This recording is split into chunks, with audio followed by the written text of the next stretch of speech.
I'm Lieutenant Andrew Siebenborn, Siebenborn, Support Services Lieutenant for the Sioux Falls Police Department. Before I get started with everything, just want to first and foremost, on behalf of the Sioux Falls Police Department and the City of Sioux Falls, send our thoughts and prayers up to Fargo, North Dakota.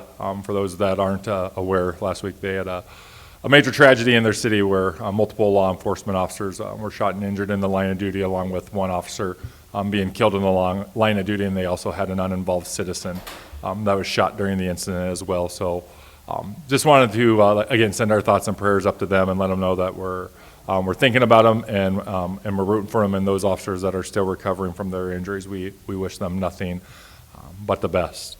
And then moving on to some more, I guess, enjoyable type of stuff. One of the things I want to talk about today is National Night Out. We do have that rapidly approaching. National Night Out is going to happen on Tuesday evening on August 1st. And what National Night Out is it's a national event, and you're going to see police departments from across the country participating. And what the event entails is it entails community groups and neighborhood watches and just other groups all gathering and hosting an event and having these events as an opportunity to meet your neighbor, to speak to your neighbors, just to have some fellowship. And along with that, public safety from both the Sioux Falls Police Department and along with Sioux Falls Fire Rescue will be attending all of these events, so that way, again, we can have some fellowship with the citizens, but also it's another opportunity for us to listen to the concerns of the citizens, see what their needs are, make sure that we're meeting their needs. Last year there was 19 such events across the city. We're hoping to have at least that many this year. So if you're a neighborhood or you're seeking to maybe have an event, or you've got a question about how maybe you should do that, you can reach out to Officer Kyle Johnson with the Sioux Falls Police Department, and the phone number that you can reach out to him is 605-367-7212, and again, it's Officer Kyle Johnson, and he can kind of walk you through everything you'll need to know. It's a great event. It's hugely supported by the Sioux Falls Police Department. Multiple officers, a majority of our command staff will all be out that evening. I'll be out.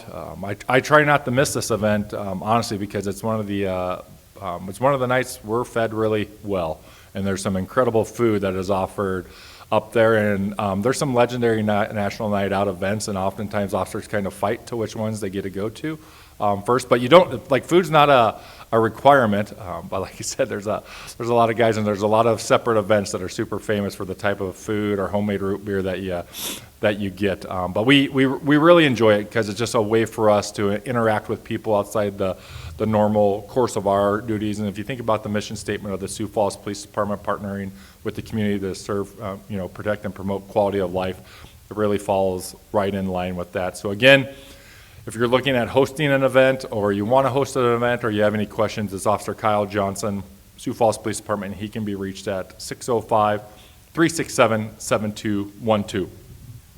Also want to touch on another topic. Earlier this year, I spoke of a major traffic enforcement operation called Operation Grover, where we focused on high-speed driving, exhibition driving, racing driving. We did another focused operation, Operation Dempsey, occurred last Saturday, July 15th, from 6 p.m. to 2 a.m. on Saturday, July 16th. Again, we were able to partner with the South Dakota Highway Patrol, along with members of our department, to take a directed enforcement action on oftentimes these complaints that we get of the high-speed driving, the revving of engines, the racing that goes on, particularly on the exterior thoroughfares of our city. So we had a total of 10 officers participate. We had 3 of those being troopers from the South Dakota Highway Patrol, and I really can't thank our mutual aid partners, to include the South Dakota Highway Patrol, enough, because anytime we've asked for assistance, whether it be on an operation as such or just other things we do in the community, the South Dakota Highway Patrol is always one of the first to step up, and we are very lucky to have that type of partnership with a surrounding agency. And again, we thank them for that partnership. Kind of just detailing some highlights from that operation. We were able to issue a total of 19 total citations for speeding. The highest we got was, we did get a vehicle stopped for doing 89 miles per hour in a 55 mile an hour zone, which if you think about it is just an incredible amount of speed over the speed limit. And we had other stops I can tell you. I know of another of 70 and a 40, a 69 and a 40, so certainly some high speed violations that we were able to get stops.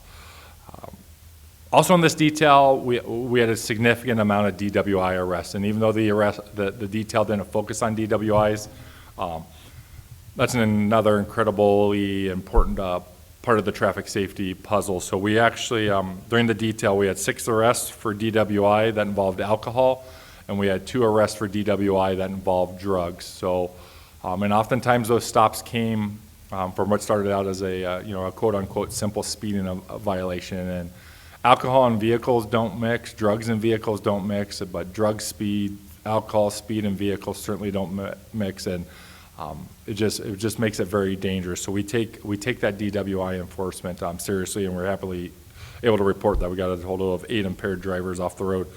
Additionally, we had 4 citations for open containers during the evening. We had 3 citations for drug paraphernalia, 1 for possession of marijuana, another citation for underage consumption of a motor vehicle. We had 2 vehicles that were cited for failure to yield to an emergency vehicle, which means that when we attempted to stop them, they did not immediately stop. And then we had 21 other various citations. So we've got 390 active complaint zones in the city of Sioux Falls for speed-related areas, and ultimately we can only be so many places at so many times. So the public often asks, what are you doing as the Sioux Falls Police Department to help curb some of this? I do want people to know we do at our agency. We have a traffic section where we have officers both assigned days and night shifts, where their sole responsibility is to enforce primary traffic related laws as it relates to the city of Sioux Falls, whether it's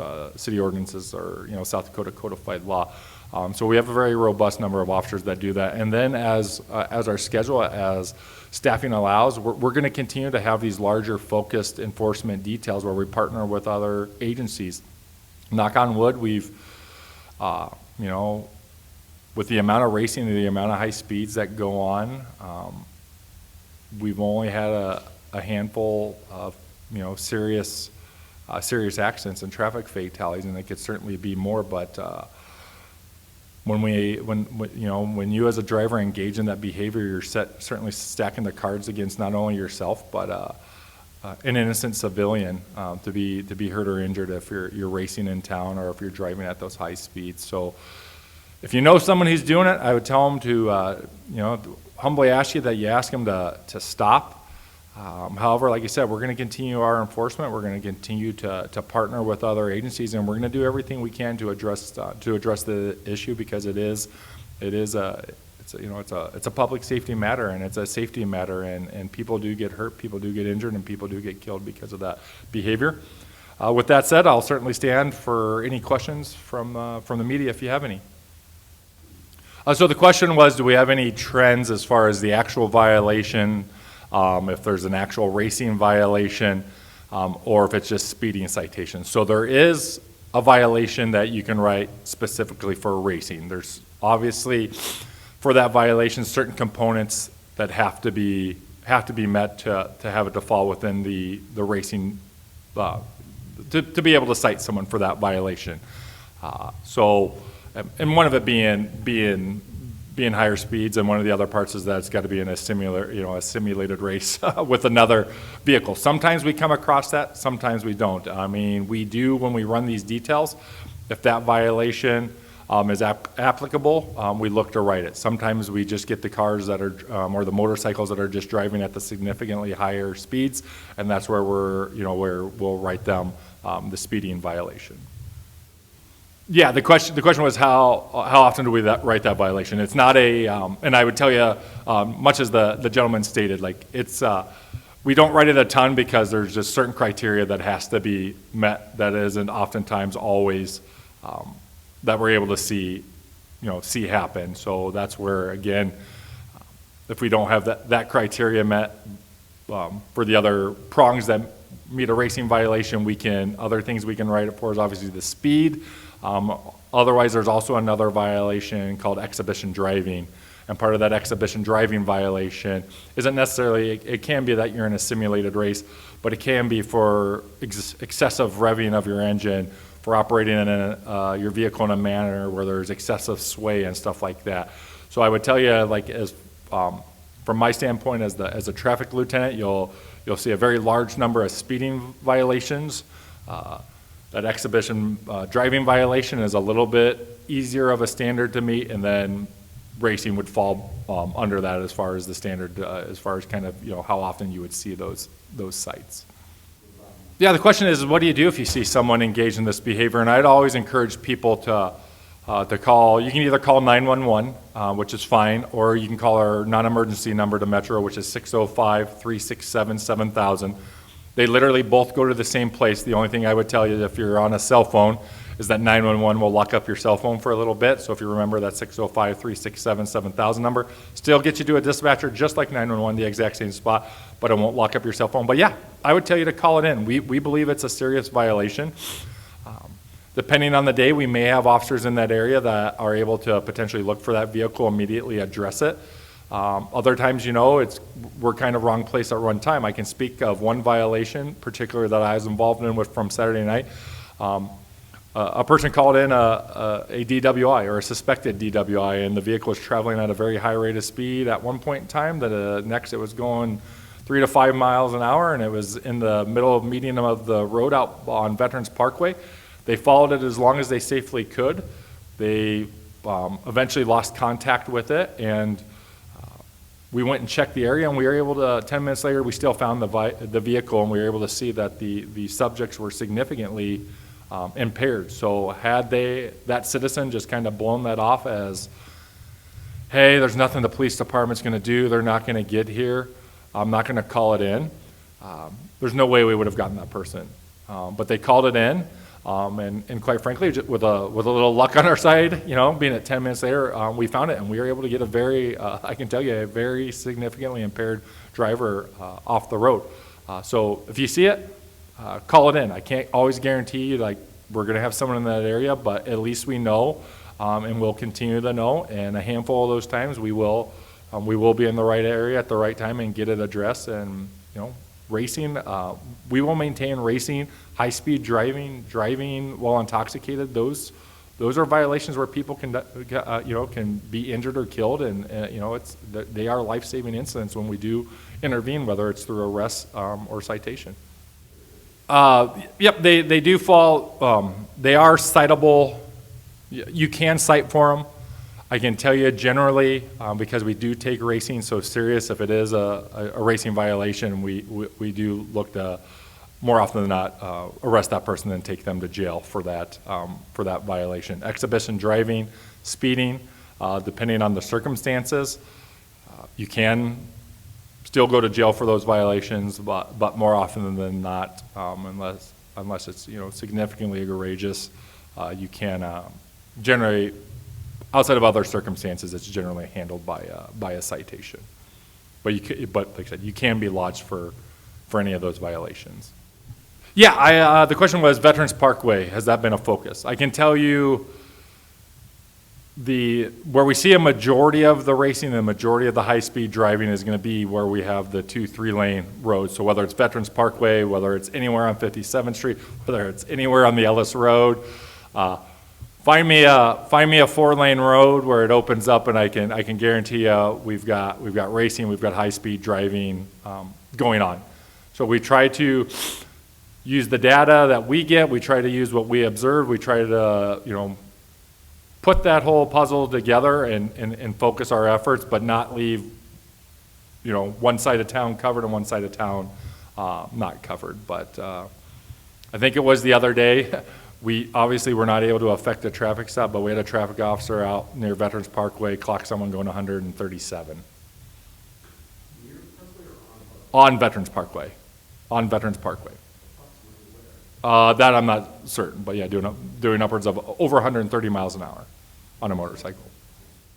I quite frankly, we have our pursuit policy anytime we look to engage in a vehicle pursuit for whatever it is, a vehicle pursuit is one of the most dangerous things we can do in law enforcement. So certain criteria has to be met if we're going to choose to pursue someone in any incident. And it's up to the respective officer to kind of run through that checkbox in their head of whether that meets the criteria for a vehicle that we will or won't pursue, because we recognize that getting involved in a police pursuit does create an inherent danger to the public as well. So it's kind of a risk versus reward matrix on that, whether it's a traffic violation, whether, compared to anything else that we're potentially stopping a vehicle or a motorcycle for.